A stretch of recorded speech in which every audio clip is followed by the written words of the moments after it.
All right, everyone, this is Ash. Welcome back to the King's Speech. So once again, we're going to be playing catch up with some Shonen Jump chapters.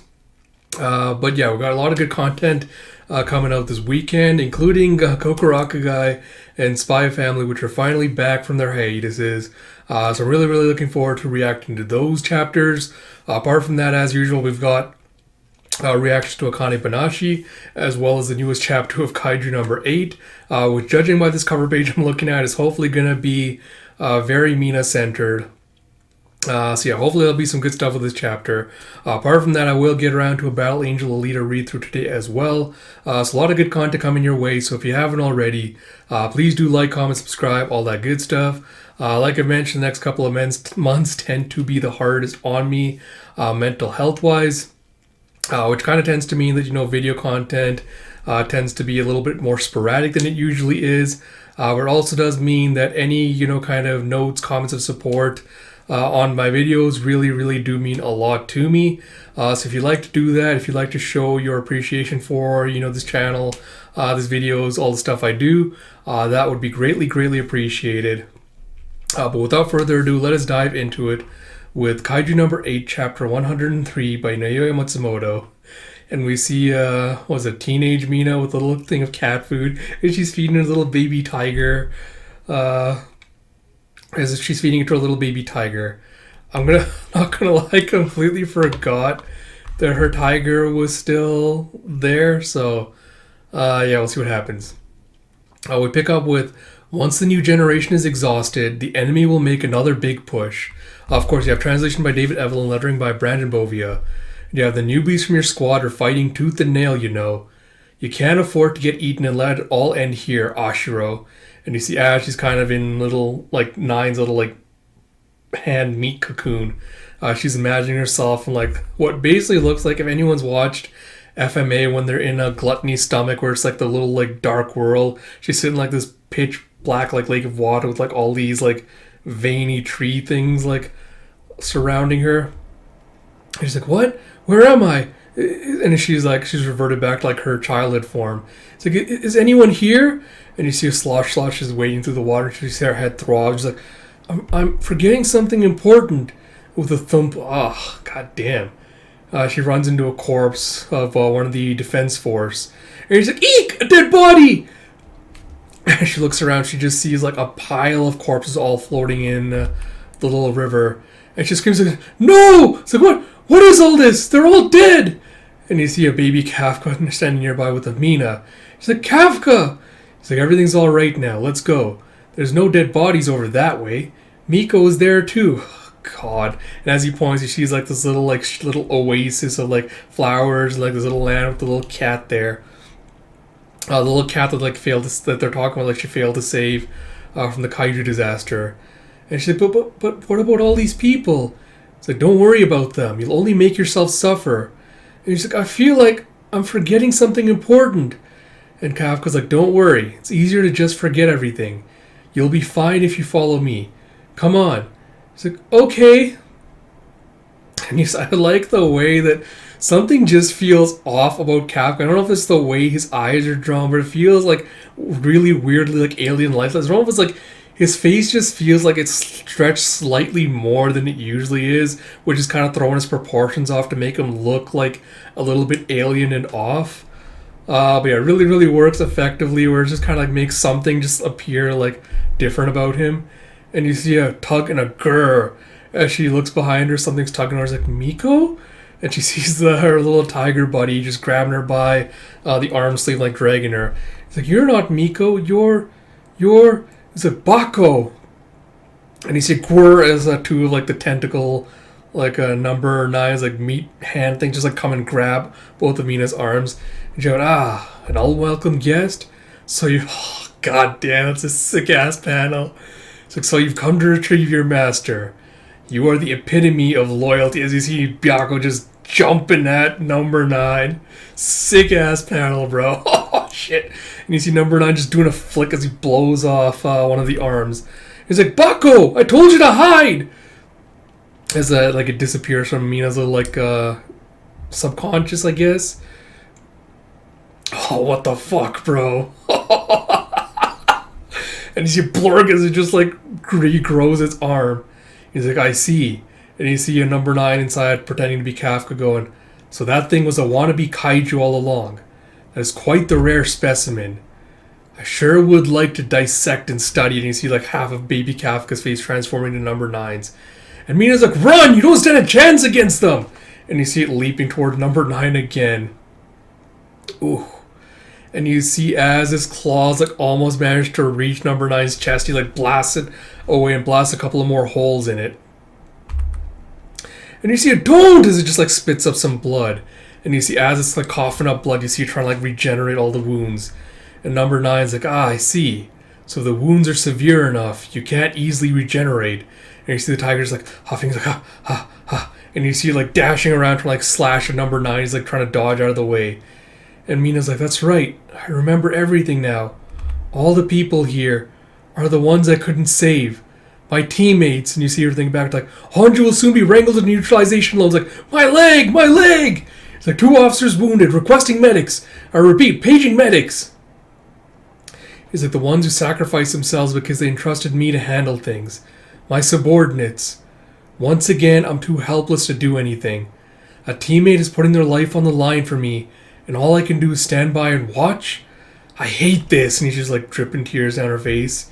Kafka's like, see? Didn't I tell you? Remembering only leads to suffering. So why not make things easy on yourself and just for... She's like, shut up. Oh, God, she's got like this look of determination on her face. She's like, I'll never forget. I'll be damned if I ever forget.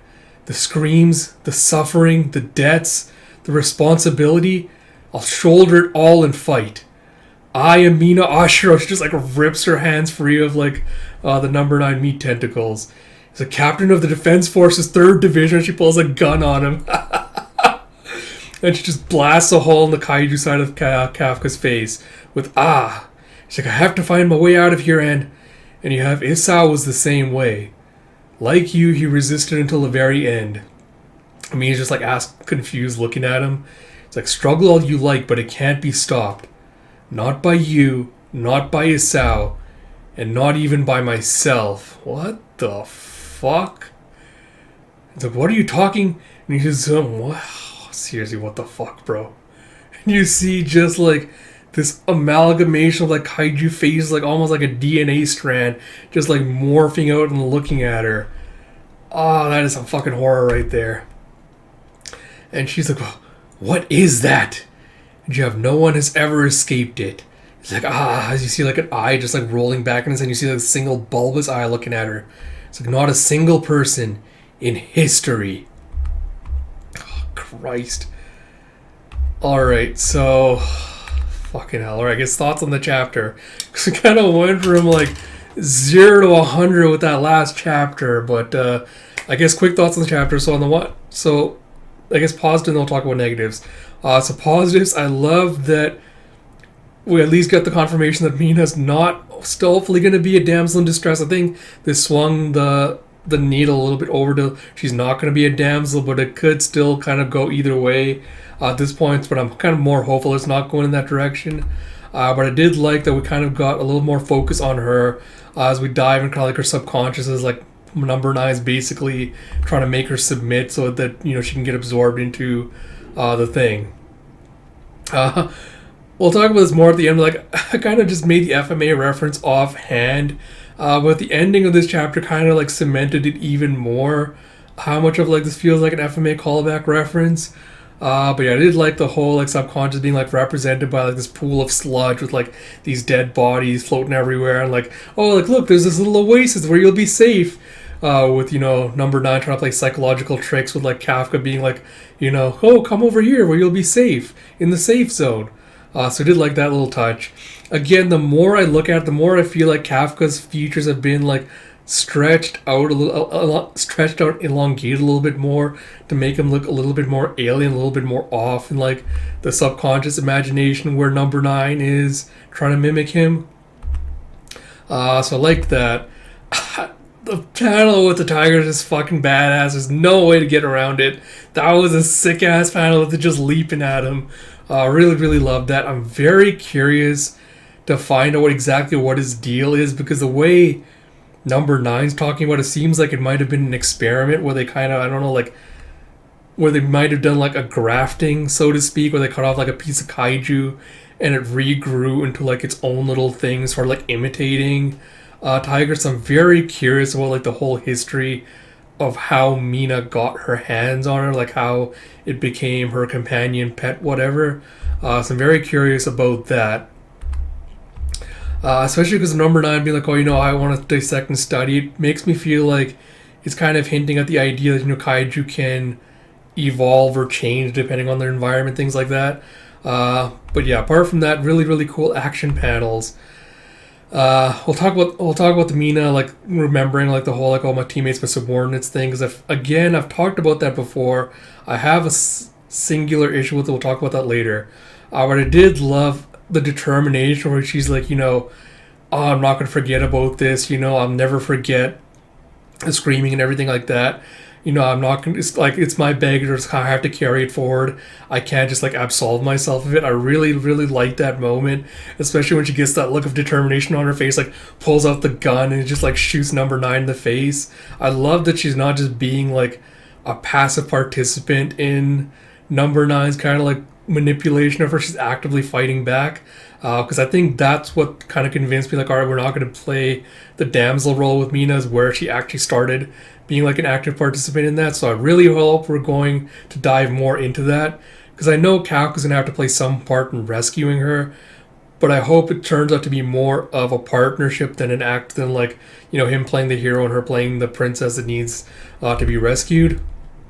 Apart from that, I think, because up until now I was kind of wondering, like, all right, is Kaiju number 8 heading towards an ending? Because it feels like things are being wrapped up like the way it was going. And I think this reveal kind of makes me think, like, all right, we're just walking it all the way completely back.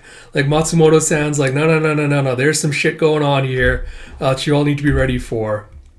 But again, the singular eye, this is what I was saying, like an FMA reference with, the door. I can't remember, it's been so long since I read it, but the door with like the eye popping out where they make the deals and everything. This reminds me very much of that. And this to me says that, all right, number 9 is not the end game villain or even the main villain. Like, he's being manipulated, or he's doing this at the behest of someone else and he's a pawn in this game. Which makes me wonder, because he's like, oh, you're not even by myself, makes me wonder if the current number 9 was, again, some other human, maybe potentially a scientist researching kaiju that was taken over. Because I had this theory way back when Kafka was doing the training with Hoshina, and he had the whole thing where he's like doing the training, he turns back to the temple and he sees like this samurai looking ghost guy at the temple doors who just disappeared, and he's like, what the hell was that? Was I imagining something? And I brought it up again when Kikoru was like, oh, I could see my mother's ghost, like in the suit, like I feel like I'm catching up to her. Where I wonder, like, all right, is he like tapping into like the memories of the previous kaiju hosts and things like that? And this seems to cement that idea with like, all right, was this all different kaijus and hosts throughout the centuries that number 9 has like taken in, subsumed, and consumed? And is this like the way of showcasing like how he's been slowly and steadily like evolving? The more hosts he's taken on, the more kaiju he's consumed and like sublimated into himself. So I'm very, very curious where this is heading, because this feels like it's setting up that there's someone else pulling the strings, maybe someone else is pulling the strings that created all this. So yeah, I'm very, very curious as to where this chapter is going from here. And Matsumoto-san's taken a 1-month break after this. I assume it's probably related to the anime prep, because the anime is coming out in a month. But yeah, Kaiju is hopefully back now. But I'm very, very curious where this is going.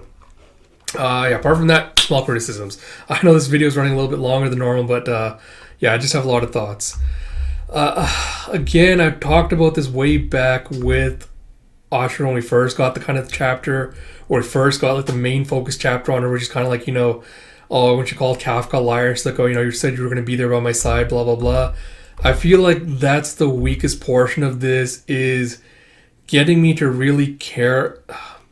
I feel like if you wanted this Mina moment to be effective, she needed a little bit more characterization, interaction with Kafka, and we need a little bit more development with the Defense Force, where a lot of this psychological horror aspects to land, because you have Mina being like, oh, like having the whole crisis of like, oh, like all these corpses are, are blood on my hands, other people I failed to save, things like that. But I don't feel like Kaiju's, apart from talking about like, oh, the Kaiju disasters and talking about how people are like, oh, I've had lost someone, blah blah blah, because of the disaster, that's why I joined the defense force. I feel like we never had a visceral moment where we felt the impact of those losses and like the weight and guilt of the survivors for not having done enough to kind of help support them or take down the kaiju quicker. And I feel like with Mina especially, that really had to have been drilled home before this to make a lot of this more impactful. Because I talked about it before, because we don't really have an idea of like, why Mina was so special, things like that. So I think just a chapter to emphasizing like, the weight of the responsibility put on it with the commanders of the higher up saying like, we're counting on you to destroy the kaiju threat, of her hearing like casualty reports, things like that. I think that would have lent a lot of heft and weight to, Mina's guilt, being like, I can't fail all these people, and I have to remind myself that this is why I'm doing this, and I can never let myself forget, like all the blood has been paved into the stones to get me to this point, and I have to see it through the end. Like I feel like it'd be a lot more impactful if we had just a little bit more build up with that. That's the only kind of like critique or where this chapter falls short. But everything else is really good. I like the psychological horror aspects of it. So really looking forward to the next chapter goes. So after all that's over, like I said at the beginning, if you like this content, please do like, comment, subscribe, all that good stuff. Like I mentioned, it really, really does mean a lot to me, especially in these months. Apart from that, like I also mentioned, there's going to be a lot of great content coming your way. So look forward to that. Until next time, this is Ash. I'll talk to you all later.